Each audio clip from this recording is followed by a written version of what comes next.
All right. Yeah, I know I like that vibe. Greetings and welcome back once again. A rare appearance of me at night these days. But I had to come share this real quick as it is fresh on my mind. Greetings and welcome to those who just joined us. If you're new, welcome to the channel. If you're not new, you don't know it, go already. We're about to get into this. So today I was here minding my business. This is my rest day, okay? And for those who don't know, I've been looking up family history, been for years now. So you get a little bit and a little bit, a little bit, a little bit. So today I was just chilling, but my mother, she got the bug now. So she's looking up stuff. And then she's saying to me, she need me to help her look because she don't know how I'm able to find what I find. Nonetheless, I got on the computer. I started looking up stuff. So I came across my great-grandfather. I'm going to share something with you guys.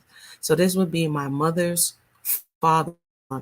So I came across my great-grandfather, and some fascinating things came across the table. So for those of us who come from the Caribbean, and even here on the mainland continent, sometimes, not all the time, the way people transmit information, it gets chopped up.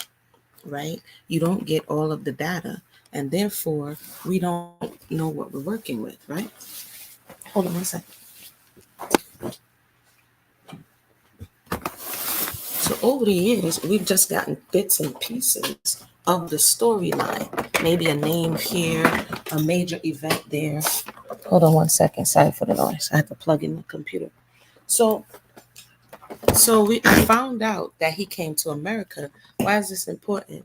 Is because when I was doing the ADOS conversation, a lot of people were mad, like, oh, da da da da da. And to my understanding, my family just came here in the 70s, right? My grandmother came here in the late 60s. But One of them did anyway. So I'm gonna share with you something that I found cool, and I already told y'all the name of the website. So if you wanna curious about your own family and just get some things that you may not know, you can definitely check out the website. It's called FamilySearch.org. Now I know a lot of people are doing DNA, this, that, and the third, but I don't know if I want to give the people my DNA. You feel me? So for right now, this paper trail is working for me. So I'm going to share my screen. And I know the title. Y'all like, I'm gonna, what does that have to do with the title? Just stick with me. Y'all know I like the lead up. You know I like the lead up. All right. And it's not gonna be very long. So I think the title is My Great Grandfather Said He Wasn't a Polygamist, right? That's crazy. And if you don't know, I'm laughing because I've talked about polygyny and polygamy to nauseam, right? I don't even talk about it anymore because I already made my points and heard all the points that people had to make. So I'm pretty much good. Anywho, so I'm going to go ahead and share my screen with you. So on that side of the family, his father name was Bowen. So what you do is come across a lot of this type of information on this particular site as well as other sites. So you see big and bold across the top United States. So comes to find out in the Department of Labor, he was naturalized. He became a citizen. So this is when he first applied for citizenship in 1927, right? This would be my grandfather's father, which I found very fascinating. So you see the original paperwork. It's not me yeasting. Hopefully you can see. Declaration of intention, invalid for all purposes 7 years after the date, right? So that's his name. That was his name, Stephen Bowen. He was 34. He was melanated, 5'6", dark complexion, all of that good stuff. Black, brown, all of this stuff. He was born in Jamaica, West Indies. We knew that. And he was born in June of 1888. That's crazy. Also, for those who don't understand why, for me, this is awesome stuff, is because for 1 year, even before I knew a lot of this stuff, I did the Left Project. So the Left Project information is on here. So I think it was the year of what was that year? 2016, I think. I read Slave Narratives for 1 whole year, right? We went over different books, different people's lives, because I thought it was interesting. I thought it was important for us to hear from them, their experiences. And so just to see this, do that for people I don't know, and also to do it for people I do know, to me it's fulfilling. I don't, everybody has their thing. What happened here? My screen is not sharing again. Did you guys see that? Hold on. Let me know if you saw that, because my screen share looked like it dropped. So hold on a second.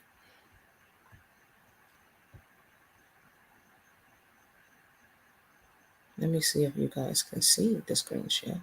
There are other things. Yeah, you guys can see the screen share. There are other things I found out, but we're just going to rock with this one for now. So he was born in 1888, right? At this time, Jamaica is a British colony. And I'll come back and share another time because I actually found out two of my grandfathers or great grandfathers were actually drafted in World War One, and I came across their draft papers, which is crazy. I had no idea. So they came to America, and I don't know how they were drafted to America, but they come to America from the West Indies in World War One, right? Some go back, but Stephen is his name. Specifically, he stayed. But check out the wild part. Maybe why my interest in ADOS is so what it is, what people call ADOS foundational. So he was residing in at 161 West 140th Street in New York City. And for those who don't know, later on, when my family migrated from the Caribbean, we ended up back in New York again. He immigrated to the U.S. from Antigua, Cuba, on a vessel, and Cuba is not very far. What's the name of this vessel? Jagas is not very far from Jamaica, right? And there's another story that I'm going to come and talk about, which is the Panama Canal, because some of his ancestors went to the Panama Canal, and that's another story for another day. Digging up, doing all kind of crazy stuff out there. We'll talk about that.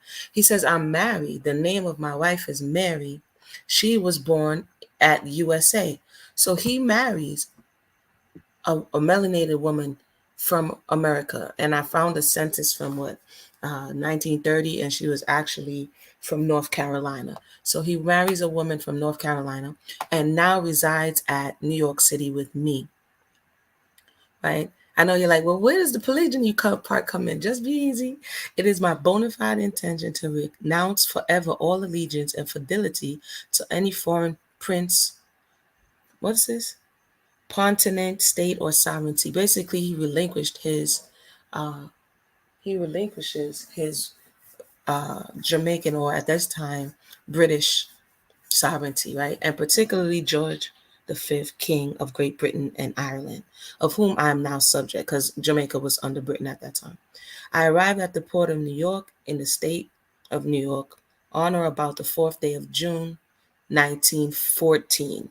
So 1914, again, is when the beginning of World War One. So he was drafted when he got here, and it looks like he stayed, and then he got married, and then continued his life here.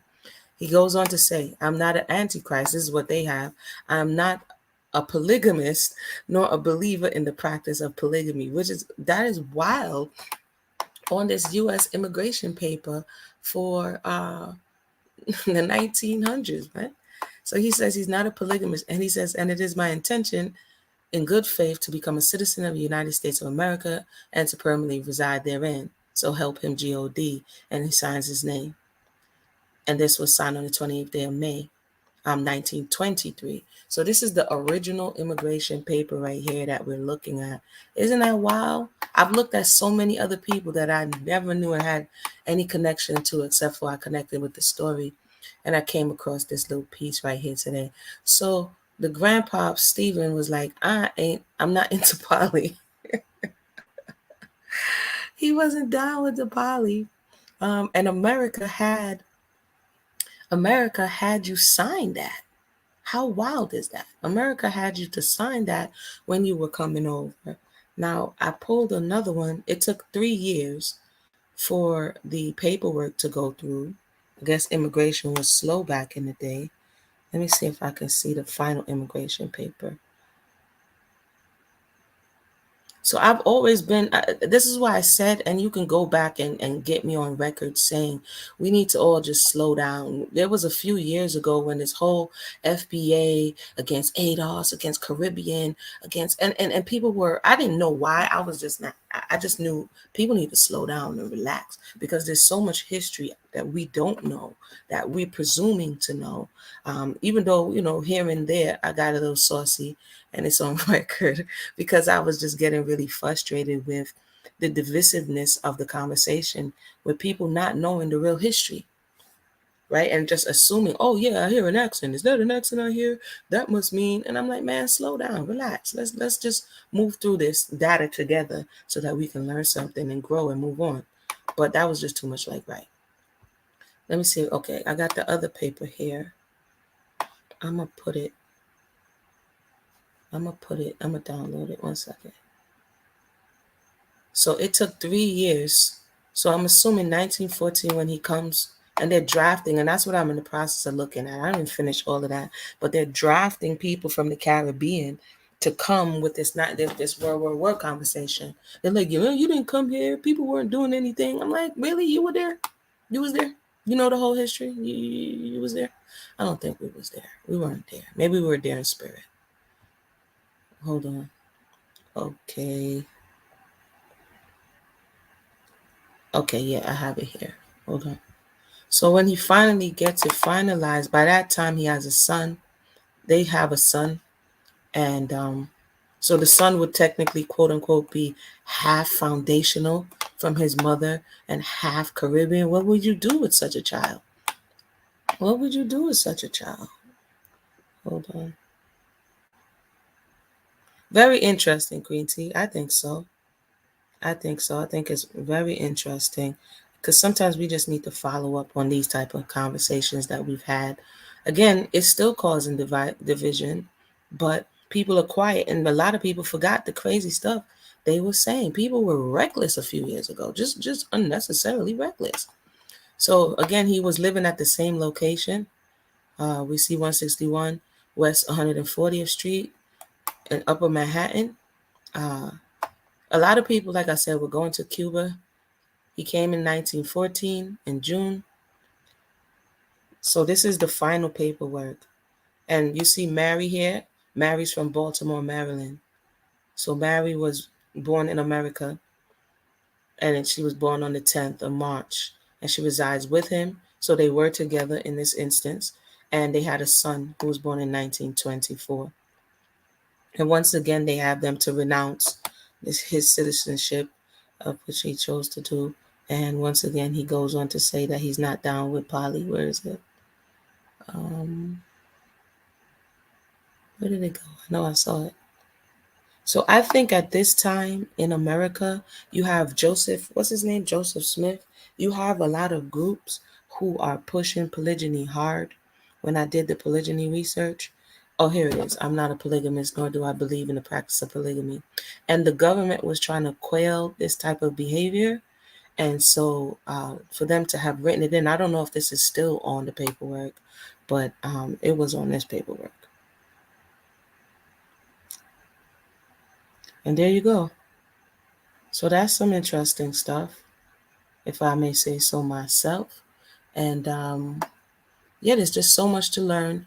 So sometimes some things that we may rock with or not rock with may not even be uh, our own original thought. It may be something that's carried over, like we say, through epigenetics, through genetic memory, that some things may be for other people, like somebody may be the offspring of people who were adamant about practicing polygyny, and they may well be more inclined to do so than others. So we have to take these things into consideration while, for those who are still having a conversation, like I'm done with the conversation, but for those who are still having this type of conversation, take this stuff into consideration, because you never know who you're talking to.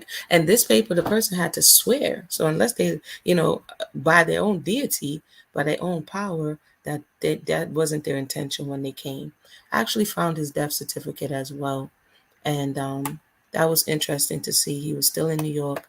He died in 1936. He was 46, and I'm talking to my aunt, and she said that Um, he died waiting for his wife to get ready or something like that. She says, I don't know. It doesn't say it on the death certificate. So I don't know about that part, but that was interesting here as well.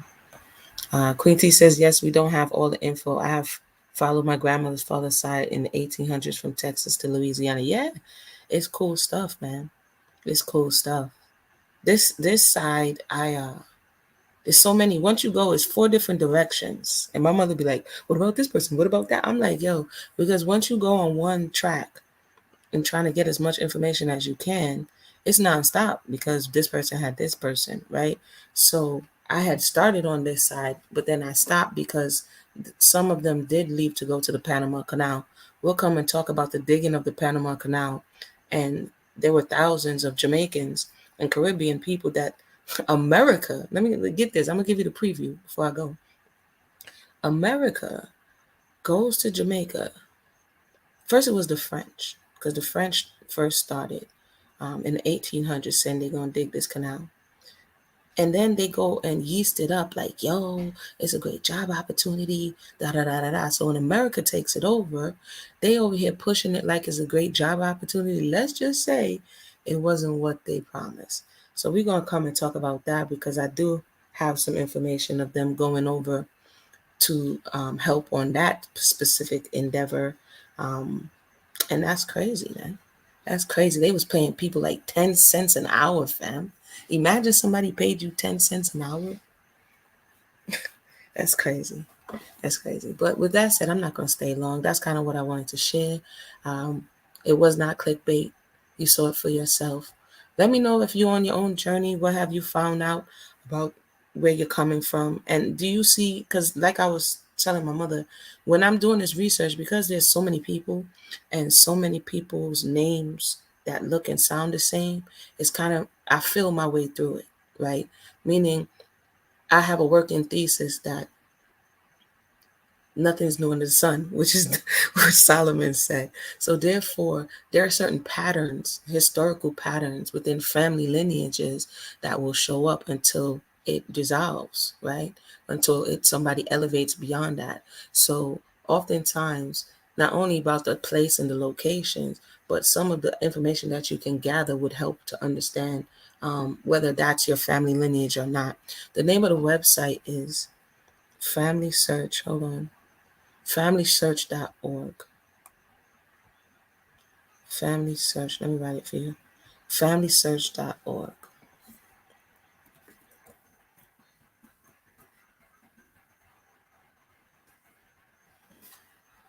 Right there. So that's there are other websites that'll make you pay, but if you have time and energy, every so often when it tickles your fancy, if you go over and just collect data from those who are living, I emphasize those who are living, you know, like where did the person move to, how many children did they have, just things that you can confirm once you start looking up things, then that would be, that'll help you along the way.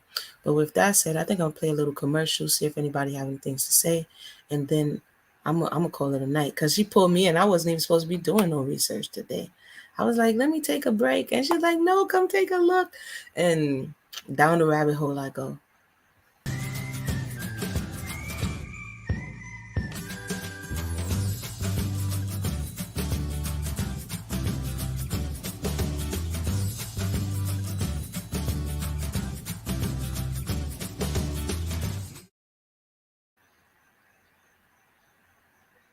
Most of yours are dead. I mean, from what you can remember, if you can put together a working model, just trust me, one foot in front of the next, and so basically, your mother and father's name. If you remember your mother and father's parents' name, and if you can, where they were born, and then this site lets you look in all over the world, and so a lot of the I'll take you out there. Let me show you real quick, just for the sake of FamilySearch.org. Oh, no, I forgot the Y on family. Hold on, hold on, hold on. No, no, no. Let me go family search. So we all knee deep in other people's business, and some the opportunities we have right now is to see where the story is looping. Here we are. I'll show y'all what it looks like so you know you got the right.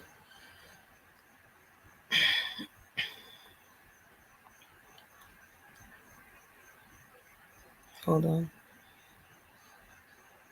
Yeah, your parents still living. You never know. It's two ways you can do it. Just ask them a barrage of questions, which may alarm them and make them shut down depending on the type of people they are. Or you just incrementally, um, so tell me, you know what I mean? You got to fill them out. You got to know who is who. So tell me such and such and such and such. And then, and then you start jotting down information. Because when they free flow sometimes, you'll get a lot of data than if you like direct drill them. But if you let them tell it in a story form, I have found that a lot of information could come out in that way. All right, here we are. So this is the site, familysearch.org. Yeah, all you gotta do is sign in. Sign up is for free when you create an account. And I've been on here for a couple of years and it has yielded me great results. So they allow you to start filling in the tree, starting with yourself. And as you begin to find people on both sides, you get to attach the information. It's nonprofit and for free, and that's facts. It is nonprofit and it is for free. So you can definitely, it's the Church of JC and Latter day Saints. They are working on it because there's a lot of people making a lot of money off of this DNA information search. A lot of people making a lot of money. Um, just because now people want to know who they are and where they come from and all that good stuff. So essentially, you just start off by putting the names in and the location, wherever they were born. If you don't know the year, just leave it out. Sometimes you just start with a broad net. If you know specifics, you can go narrow. But one thing I found is that sometimes they may, when it was back in the day, they may misspell things often. So you just have to keep that in mind as well. And yeah, and that's where you get started from. If they're like in America, if they boarded ships, if you have stuff like that. Like I found a woman, I'll show you guys. I'm not 100% sure yet that she is of the family. I have an inkling that she may be one of my mother's grandparents' sisters, but that's just a theory. But I'll show you because all this time I was doing it, I wasn't really getting a lot of pictures. But for her, I got a picture which I found interesting. So hold on a second. Because I was looking for this Panama Canal migration that was happening with thousands of people. Hold on. Yeah, your mother's name is misspelled. Yeah, that's gonna happen. That's gonna happen. That's to be expected. I saw like the morphing of my father's surname like 4 or 5 times. It was still them, but it morphed so many times. And actually, they came from England. When I traced it all the way back, I found them in England on a census in England in like 18 somebody. So that was crazy as well. So this right here is something I found when they were going to Panama. We're going to come back and talk about Panama. But when they were going to Panama, see that same name I just shared, Bowen, this possibly may be somebody's sister. But the Panama Canal application for photo metal check employees. Cristobal, August 16th, 1918. Mary Bowen, she went over there as a maid. Guess what? Oh, she's on the gold roll. This is interesting. Okay, I'm not gonna go. I'm gonna come back and talk about this though. She was working 18 a month. I'm gonna come back and talk about this because I was just learning about the gold roll and the silver roll. So she's a Great Britain, but she's coming from Jamaica, right? It tells when she's born, where she's born at, where she ended up, and then boom, it has a picture, which is crazy. 33826, looking like a prison picture, but she went over there to work. She could read and write. So this whole sometimes we couldn't read and write. All of these narratives, I always said it, and I'll continue to say it. It cannot be applied across the board. It cannot. I found many people who know how to read and write. She could sign her name. She was a $135 at 5'2". And yeah, there goes her name right there, Mary Bowen. So I'm trying to confirm whether or not she was a relative, because the migration patterns often, as we know, is that when one person goes over and it seems safe to go, then other family members start going over as well. So that's what I have. I'll come back and talk more later. Let me know if you found this interesting. I want to thank everybody for tuning in. Let me see if I didn't say anything that I needed to say. I think I did. Like, subscribe, and share.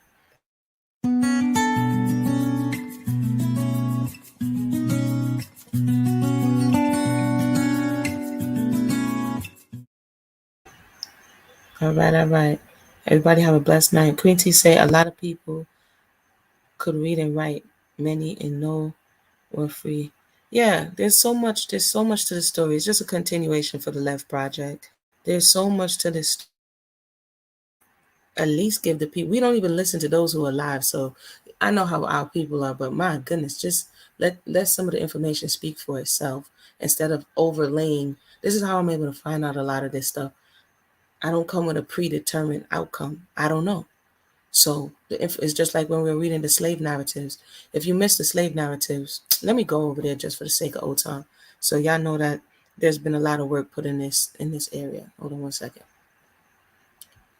I keep saying I'm gonna go, but sometimes we gotta recap, yeah? Sometimes we gotta recap. Hold on. I'm gonna do it while you're seeing it so you see what I see. So I'm gonna share my screen. Yeah, and a lot of people from New Orleans came from Haiti. They come from Dominica when before it became Haiti. A lot of people after the Haitian Revolution, the people who had more money, because we know Haiti was one of the richest islands in the Caribbean. It was one of the first places that the colonizers came when they came to the West, and they was digging gold, and they were in Haiti digging out all the resources before they went elsewhere. So Haiti had a lot of riches, right? Haiti had a lot of riches. And so there was a lot of well-off melanated people who, when they left Haiti, they came to where? New Orleans. and that's on record. But we don't want to talk about that part. So we don't talk about Bruno, no, no. We don't talk about Bruno. It's easy to just put everything in a bag, but then again, it's not. So if you put Lev Project, if you're interested, you're going to see it come up. I have 131 videos in the Lev Project playlist. I'm not going to play them right now. Where we went over plantation visits. We went over, here's the playlist. I went over reading and writing laws here in America, in Alabama, Georgia literacy. Then we started reading 50 Years a Slave, which is crazy. That was a wild book. And we read Incidents in the Life of a Slave Girl. That also was a wild book. You see how much? And I invited people to come up. Very few did, but shout out to those who did. I actually came across a brother who said that he traced his ancestry to the person who wrote not 50 Years a Slave. No, the person who wrote something else. Here, discovering this brother right here, this right here, Lev Project, Discovering Your Roots with J.C. Hughes. His great grandfather wrote an autobiography, one autobiography that we read. We went over the history of Coon. That's what Kanye just got in trouble for talking about. And so I did the research on the word coon. Where is it coming from? Barracoon, that had to do with the makeshift slave, makeshift jails that they would make on the beaches of the West Coast in Africa when they were capturing people. And so it kind of morphed into coons. We're in barracoons when it came over here, but okay. And then we read some European accounts. We read some kind of accounts that were like, oh, okay. You know what I mean? Because what happened was that the genre of the slave narrative became flooded by people who was just trying to make money. So after some of the authentic ones went through, you had Europeans behind the pen trying to act like they were writing slave narratives. So, it's just like today. It's just like today. It's just like today. Hold on one second. We went over, again, it's 100 and something things. So a lot of work was put in over here, a whole lot of work. We went over some roots scenes. This would piss a lot of people off. Why are you talking about roots? Before they were saying, Amuna, why are you talking about Color Purple? They were like, why are you talking about roots? Everything people have a problem with. So at this point, I'm just like, whatever. And then we went over Underground series. We went over the Underground series. So if you missed any of it or all of it, it's here. Narrative of Henry Blocks Brown is a children's book, but it's also a real story. So it's over 100. And John Blackford was a plantation owner. And so we actually read his journals of the way that the quote unquote massa was running the plantation, right? So I thought it was important to get all sides. We went over Haitian Constitution. We went over a whole lot of stuff. We did it for one whole year. We did the life of Aulado Equiano. I mean, I read till I couldn't read no more. You feel me? Read till I couldn't read no more. Oh my goodness, I couldn't read no more. I was dying. But there you go. That's that. So I did that just for the culture, just for the knowledge, just for understanding, just for my own edification. So to be able to circle back and do it for my own lineage and my own family, that's what's up. So if you just missed what I had to say, you're going to have to come back around and put it on repeat. CCS says, my family from New Orleans has no Haitian ancestry. Okay. Share with us. Did they migrate to New Orleans? Did they? What was? Because we know that New Orleans was under French occupation. So do they have any French ancestry? How long were they in the area? Hey, what's going on, Queen and Singer? You have not stumbled on Haitian background, but keep digging. Like I said, I didn't know he came to America in 1914 either. And I didn't know he married a woman from North Carolina. So, and I didn't know he got drafted in the World War I. You know what I mean? There's a lot of stuff that that is interesting that we don't know. We don't know until we know. So, yeah, I gave you guys that information. If you have any questions or comments, feel free to share.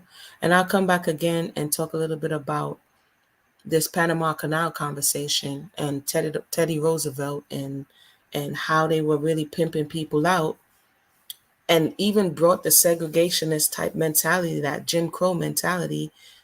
Yeah, who knows? Exactly, Queen C. That's what I be saying.